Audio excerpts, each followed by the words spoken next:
Because if you don't believe you're worth investing in terms of learning, in terms of coaching, in terms of whatever, lifestyle increases, whatever it is, then you're not going to end up doing it. And then you get stuck in the cycle.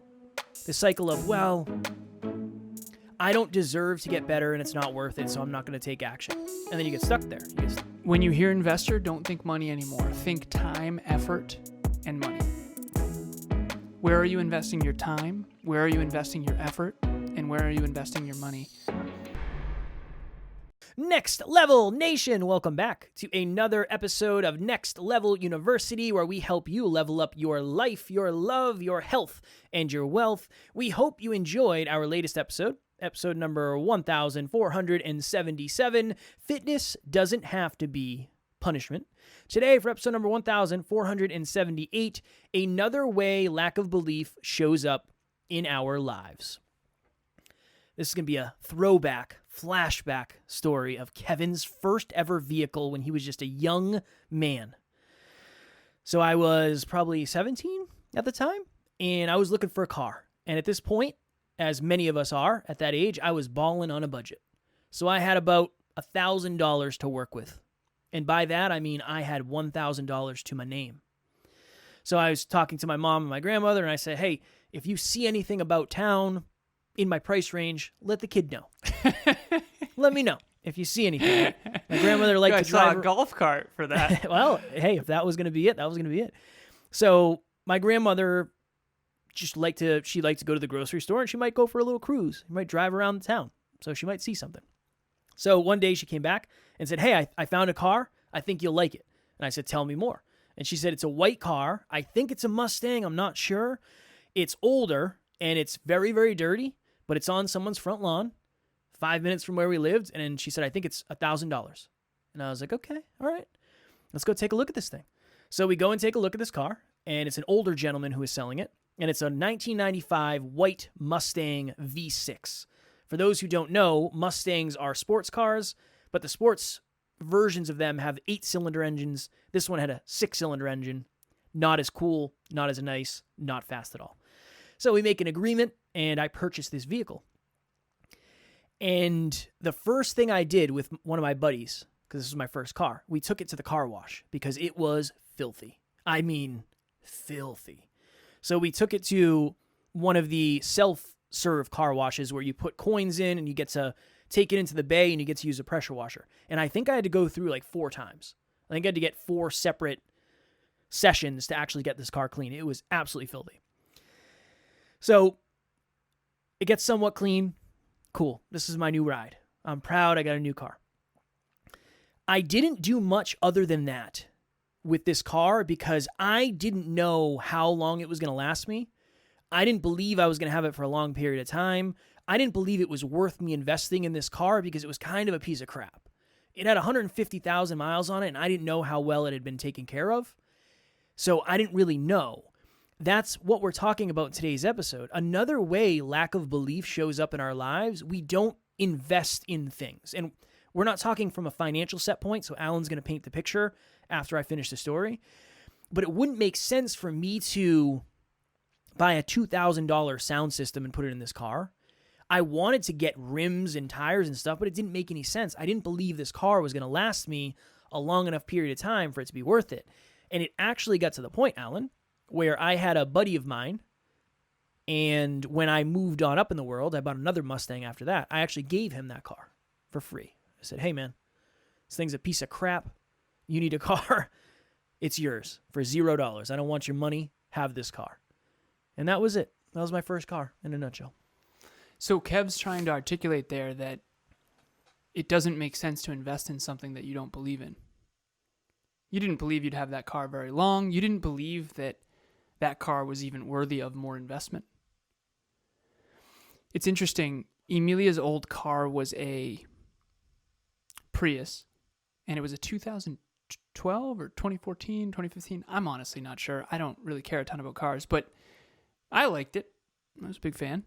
And she got a new Tesla, the Model Y. And we actually are we love the Model Y, but it's a little bit annoying to have to take care of it. I'm not able to put my drink on it anymore. We have to make sure it's vacuumed and clean, and you just have to take really good care of it. I actually, Kev, this will be funny for you. So I'm driving the Model Y and taking a right outside of a convenience store, and there's a curb. Hammered the rim. No. Ooh, yeah, not those good. rims are not cheap. Those rims are expensive. We looked it up. It's going to cost a good $400 to get that fixed.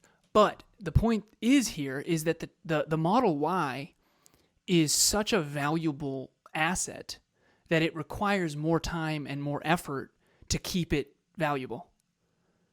But the mentality here that's really important for people is if you have let's say $150,000 home, which in my area is a very not nice home, okay? If you take care of it like it's a mansion though, it'll be worth $250,000. When you invest in things, they become more valuable. That's why they say what you appreciate appreciates. Meaning if I appreciate the Model Y and we take better care of it and don't ruin the rim, then it'll be worth more money, or it'll be technically not worth more money because cars depreciate in value, but it'll be worth more than if I don't take care of it, right? So I want to share this story. I just wrote a blog about this. The link to the blog is going to be in the show notes. There's a cycle that is running all of us at all times. And I've been doing this with my clients all over the world. Imagine on the left, there's a snowball, and on the right, there's a snowball. Two different snowballs, two different cycles. One of them is called the gaining momentum cycle, official term. The one on the right is losing momentum cycle. At all times, we are in one of these two cycles. They are 3 steps each. Step 1 is believe more. The gaining momentum cycle I'm going to do first. 1 is believe more in something. A person, a place, a thing, or an idea. Okay? So I'll use Kevin as an example. I believe in Kevin. Okay? Because I believe in Kevin, I'm going to invest more time and effort into Kevin. And then, assuming that's working, Kevin is going to grow. So step 1 is believe more. Step 2 is invest more. Step 3 is grow more. When I believe more in Kevin, I invest more in Kevin. When I invest more in Kevin, Kevin grows more. When Kevin grows more, I believe in him more. And that's a cycle that we've been running for 6 years. And anytime he slipped into the losing momentum cycle, that's when we had to have a hard or vulnerable conversation. I love those. I'm a huge fan of those. Those are the most fun ever of all time. And so let me explain the losing momentum cycle. Okay, so that first one is called winning. And when I say I'm just not winning in fitness, what I'm really saying is I tweaked my back and I've got uncertainty, so I'm not investing as much time and effort. I'm avoiding it, therefore I'm not getting better, and that's making me believe in it even less.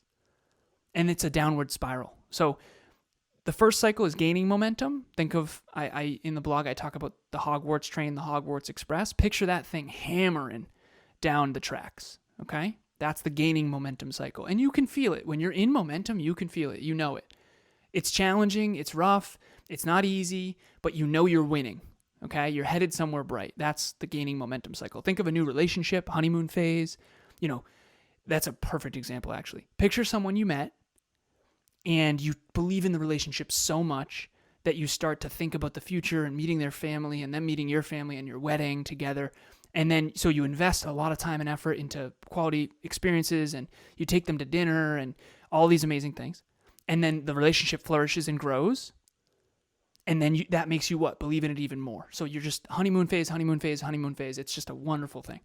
What happens, unfortunately, is sometimes you lose trust. Someone lies on accident. Something miscommunicates. All of a sudden, your heart is falling in love. So now you're playing a little bit more scared. Now you're afraid to get hurt. So you slip into this other cycle I'm about to describe. That the losing momentum cycle is the polar opposite of the gaining momentum cycle. Again, 3 steps. Instead of more belief, it's a little bit less belief. And then a little bit less belief actually leads to a little bit less investment, meaning a little less time, a little less effort, a little less money.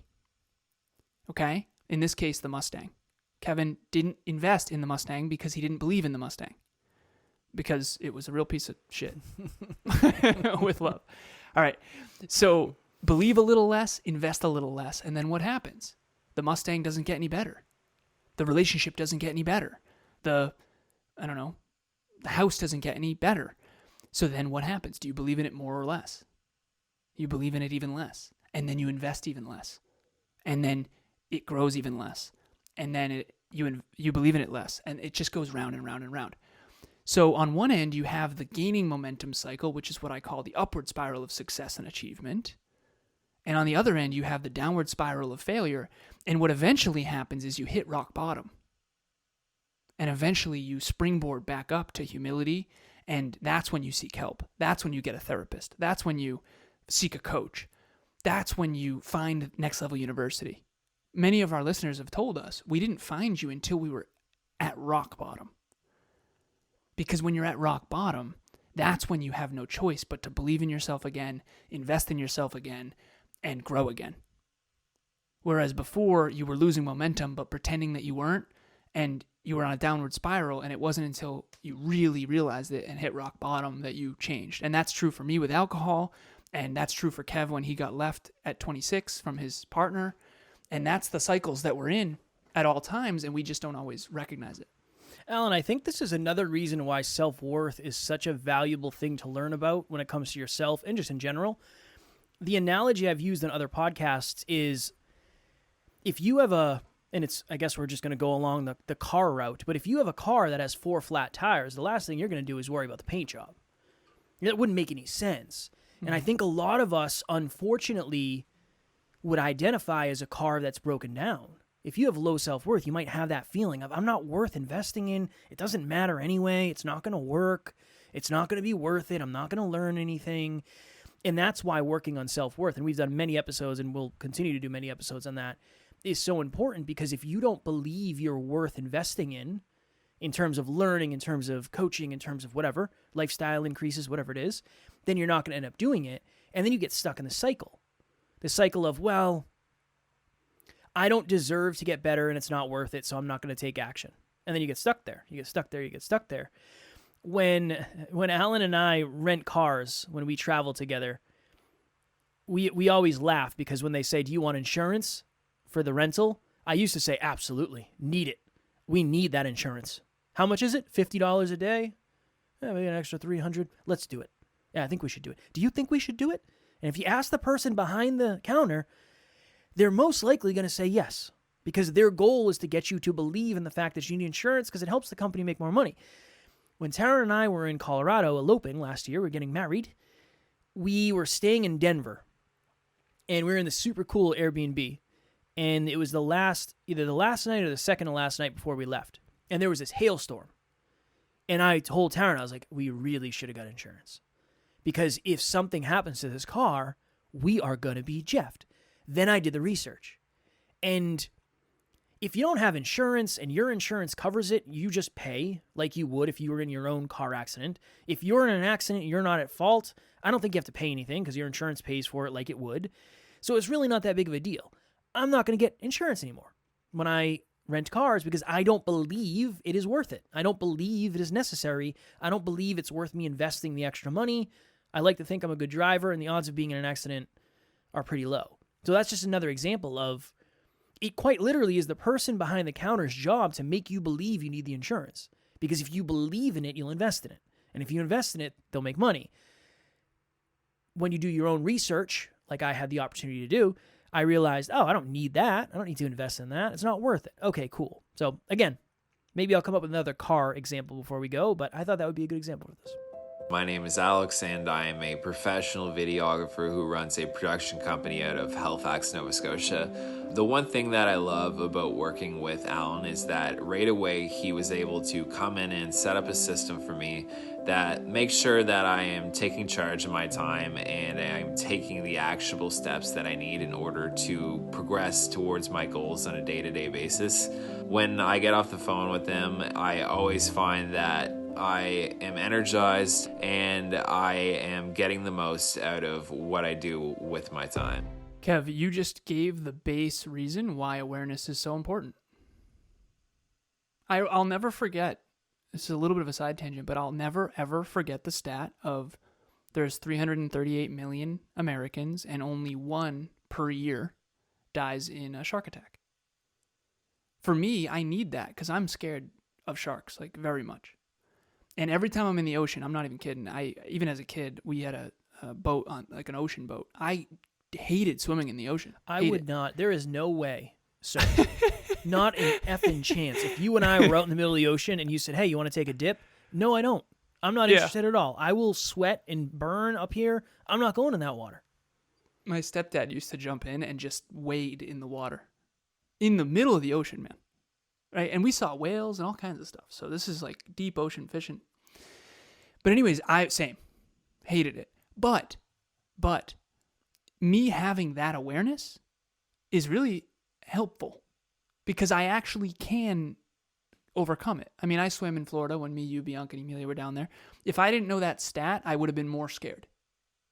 Every little thing that brushed my leg, I would have, been more scared. The statistics help. Awareness helps. To get back to the original point of this, though, anytime there's uncertainty, you're going to take less action. You're going to invest less. So if you don't believe in yourself, you're not going to invest in yourself. But to Kevin's point, if you don't think you're worth it, you won't either. That's why you think self-worth is everything, and I think self-belief is everything. I think we both think both are everything.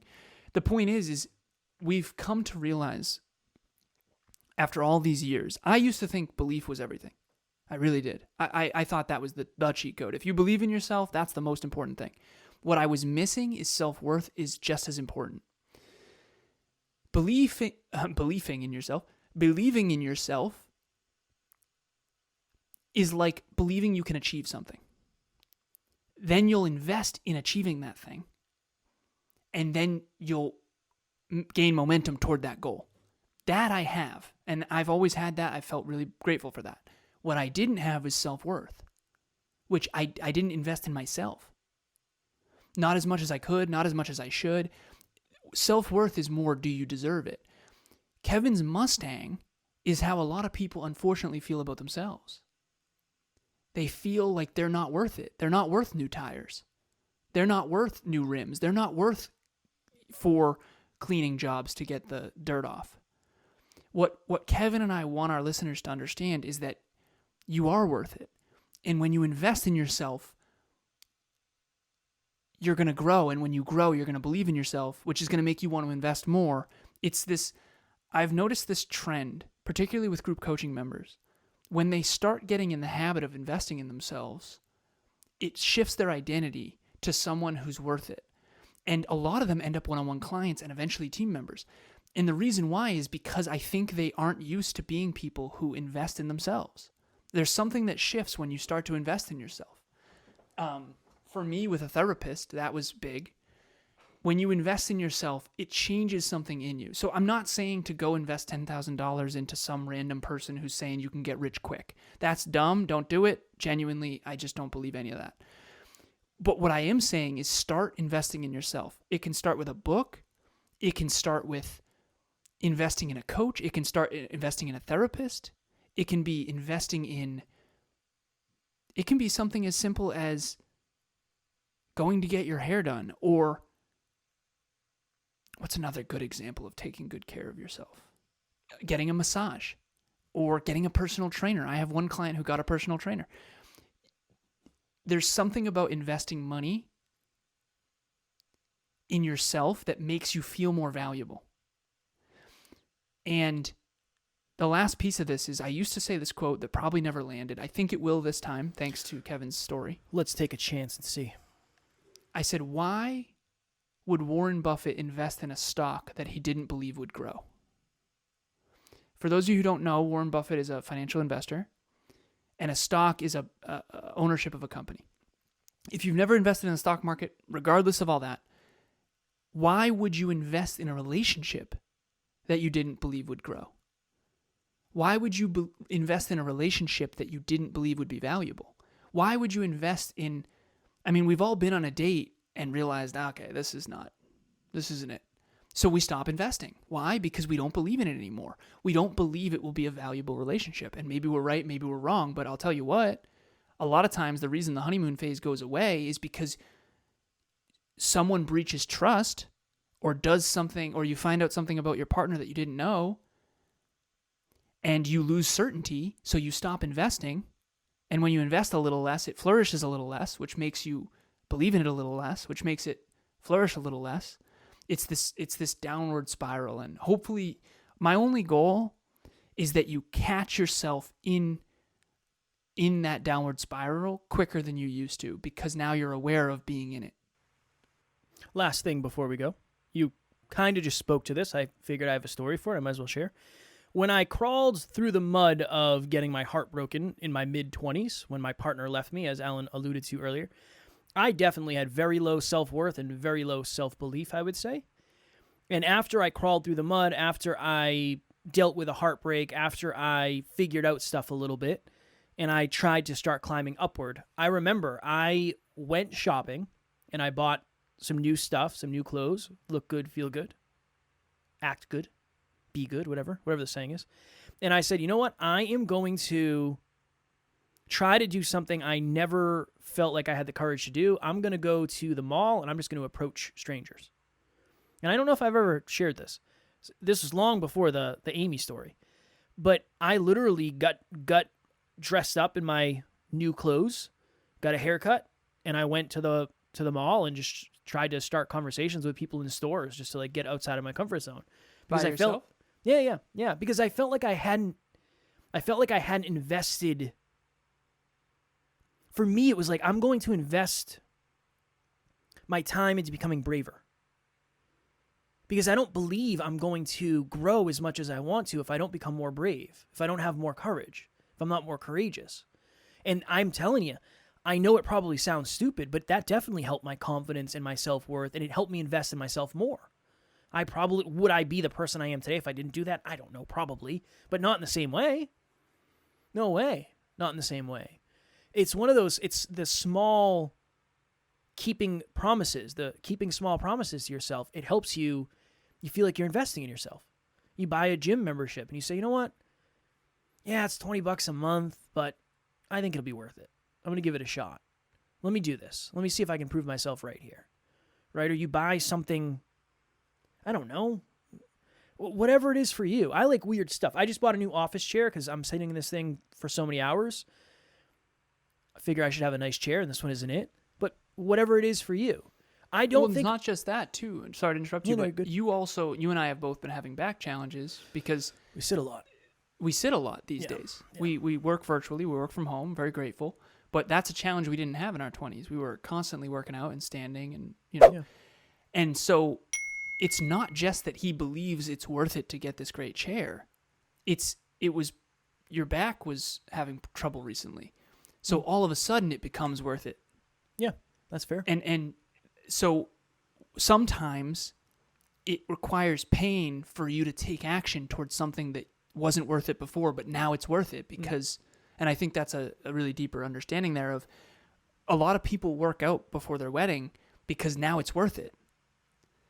But what's happening is the reason it's worth it is because you don't want to look bad in a wedding dress or you don't want to look bad in a tux, when in reality, what if you could flip the script and you said this one time, Kev, manufacture necessity. What if you could make yourself worth it regardless of whether or not you have a wedding? And what if you could invest in yourself all along the way instead of just when you're afraid to look bad on camera or whatever it might be? And that's just something I just wanted to bring up, but I digress. No, you're good. My next level nugget, this is what I was trying to get to land, and I appreciate it because it gave me more time to think about it. I think when people hear the words invest, they assume money. When realistically, you're investing energetically more than you're investing anything else. Mm-hmm. Every single second of every day, you're investing energetically in something. I would say my next level nugget would be ask yourself, what's the next thing worth investing in? And how can you invest in yourself energetically more? That would be my next level nugget / question. What is yours before we get out of here, sir? Mine is, when you hear investor, don't think money anymore. Think time, effort, and money. Where are you investing your time? Where are you investing your effort? And where are you investing your money? And Kevin and I have talked on previous episodes, so long-term listeners will recognize this. For those of you who are new listeners, I know we've had a lot lately. Very grateful. We used to say there's 3 things that must be true before you'll take action. Number 1 is you have to believe it's possible. Number 2 is you have to believe it's possible for you. And number 3 is you have to believe it'll be worth it. Believing it's possible and believing it's possible for you, I think, is self-belief. I think whether or not it'll be worth it is a lot of self-worth. And I don't want anyone treating themselves like Kevin's Mustang. Treat yourself like the Model Y, the Tesla. Emilia was really, I thought, the rim's probably good. We went and checked it. It was like, ooh, damn. That's my bad. Whoopsies. Yeah, it wasn't my finest moment. She was very sweet about it. But it was definitely a bigger hit than if we had ruined the rim of the Mazda. I have a Mazda. Or of that Mustang Kevin's talking about. Oh, yeah, right? We used to beat the crap out of that car. Of course, right? But what if people are doing that because they're treating themselves? Don't treat yourself like a shack. Treat yourself like a mansion, and one day you'll live in a mansion. I think that's really cool. Don't devalue yourself. Don't devalue yourself. Next Level Nation, if you are listening to this on Tuesday, 7 days from today, Tuesday, the 10th, October 10th, we have our 12th round of group coaching starting. We are going to have you plus 9 other amazing individuals who want to get to the next level. That is it in the simplest form. We have a completely redesigned curriculum that Alan, myself, and the wonderful Jesse redesigned. So it is world class. If you've missed the previous ones and you want to get in on this one, with the discount code, again, it takes 30% off the final price, so it ends up being $96 per month. I cannot imagine a more affordable, high-value coaching program. So please join if you are interested. Everything will be in the show notes. But yes, 7 days from today, we are rolling. We'd love to have you with us.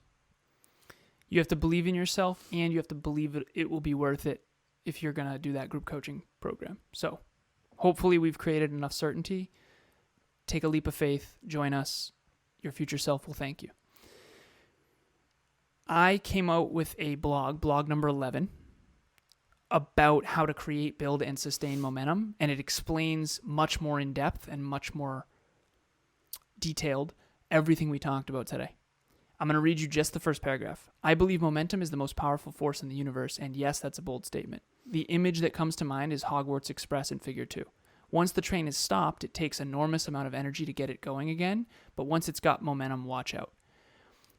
The goal with this blog is to help you identify where you're losing momentum and where you have momentum and how to sustain it. So the link to that will be in the show notes. I think it's a less than 10-minute read. I think it's probably like a 7-minute read. Usually medium.com, where we post them, tells me how long they are. I think this is probably about a 7-minute read. I just haven't put it on Medium yet. So the link will be in the show notes. Check that out. Also, you're doing an audio blog. Is that true? Mm-hmm. Is that out yet? I just haven't yet. Okay. Never mind. Alan's going to do an audio blog. Also. Tomorrow. The next level audio blog. Yes. It's going to be a podcast, right? Correct. Yeah. Wow. Look at us I'll go. do a dramatic reading every other week. Wow. Make sure I unsubscribe to that show. Tomorrow, for episode number 1479, one question to bring clarity to your relationship. So as you know, health, wealth, and love. I feel like we haven't talked about love in a minute. I have to look back. I don't know. But we're going to talk about love tomorrow. So make sure you tune in. We are excited to see you all. As always, we love you. We appreciate you. We are grateful for each and every one of you. And at NLU, we do not have fans. We have family. We will talk to you all tomorrow. Believe in yourself. Next Level Nation.